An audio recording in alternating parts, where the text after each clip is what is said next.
Ada tertulis, rumahku adalah rumah doa, tapi kamu menjadikannya sarang penyamun. Bagi jemaat Tuhan, bagaimana jika saya mengatakan bahwa tidak semua ibadah yang dilakukan orang Kristen diterima oleh Tuhan? Kedengarannya sangat mengejutkan, tetapi itulah yang diajarkan Alkitab, jemaat Tuhan. Tuhan tidak hanya melihat beberapa kali kita datang ke gereja, seberapa keras kita bernyanyi, atau seberapa besar persembahan yang kita berikan. Tuhan melihat hati, motivasi, dan ketaatan kita. Nah, mari kita pelajari 5 kesalahan ibadah yang diperingatkan oleh firman Tuhan. Yang pertama, menyembah dengan bibir tetapi hati jauh dari Tuhan. Dalam Matius 15 ayat 8, Yesus berkata, bangsa ini memuliakan aku dengan bibirnya, padahal hatinya jauh daripadaku. Ibadah bukan sekedar lagu, doa, atau liturgi. Jika hati dipenuhi kesombongan, kebencian, dan dosa yang tidak mau ditinggalkan, maka pujian yang indah sekalipun kehilangan maknanya di hadapan Allah. Tuhan mencari penyembah yang datang dengan hati yang tulus. Yang kedua, mengutamakan tradisi daripada firman Tuhan. Markus 7 mencatat bagaimana Yesus menegur orang Farisi karena mereka lebih mempertahankan tradisi manusia daripada menaati kehendak Allah. Tradisi memang dapat membantu kehidupan bergereja, tetapi tidak boleh menggantikan otoritas firman. Setiap kebiasaan, ajaran, dan praktik harus diuji berdasarkan Alkitab, bukan hanya karena sudah dilakukan bertahun-tahun. Yang ketiga, hanya mendengar firman tanpa melakukan. Yakobus 1 ayat 22 berkata, jadilah pelaku firman dan bukan hanya pendengar saja. Banyak orang merasa sudah begitu rohani ketika rajin ibadah. Bagus. Tetapi kehidupan sehari-harinya tidak ada perubahan. Masih mudah berdusta, mengampuni dengan setengah hati, atau hidupnya tanpa kasih.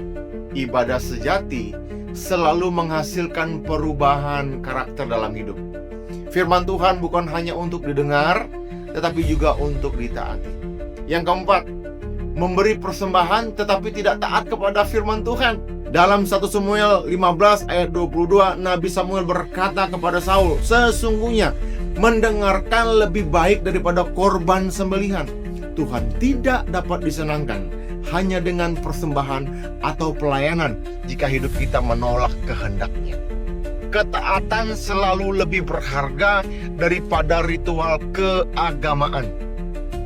Allah menginginkan hidup yang berserah, bukan sekedar aktivitas rohani saja.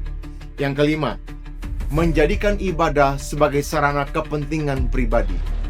Ketika Yesus mengusir para pedagang dari bait Allah, ia menunjukkan bahwa rumah Tuhan tidak boleh dipakai untuk mencari keuntungan atau meninggikan diri sendiri. Ada tertulis, rumahku adalah rumah doa, tapi kamu menjadikannya sarang penyamun. Nah, hingga hari ini bahaya itu masih ada ketika pelayanan dilakukan demi popularitas, pujian manusia, atau keuntungan pribadi. Tujuan utama ibadah adalah memuliakan Kristus, bukan membangun nama. Pada akhirnya pertanyaan terpenting buat kita adalah, apakah saya rajin beribadah? Jika iya, itu sangat baik. Tetapi yang terpenting, apakah Tuhan berkenan atas ibadah saya? Jemaat Tuhan, mari kita mengoreksi hati kita hari ini. Bagaimana kita melakukan ibadah kita? Bagaimana kita melakukan semua kegiatan rohani kita? Apakah itu dibangun karena kasih kita kepada Tuhan, karena ketulusan kita kepada Tuhan, dan apakah itu juga disertai dengan perubahan-perubahan hidup yang mempermuliakan nama Tuhan? Mari kita berdoa. Bapa di surga, kami bersyukur Tuhan ingatkan kami kembali bahwa tidak semua kegiatan ibadah berkenan kepada Tuhan. Dan ampuni kami Tuhan jika ada hal-hal yang mendukakan hati-Mu. Dan kami mau bertobat hari ini Tuhan, kami mau berubah. Kami tidak hanya beribadah, tapi kami juga melakukan firman Tuhan. Di dalam nama Tuhan Yesus Kristus kami berdoa, haleluya. Amin. Tuhan memberkati kita semua.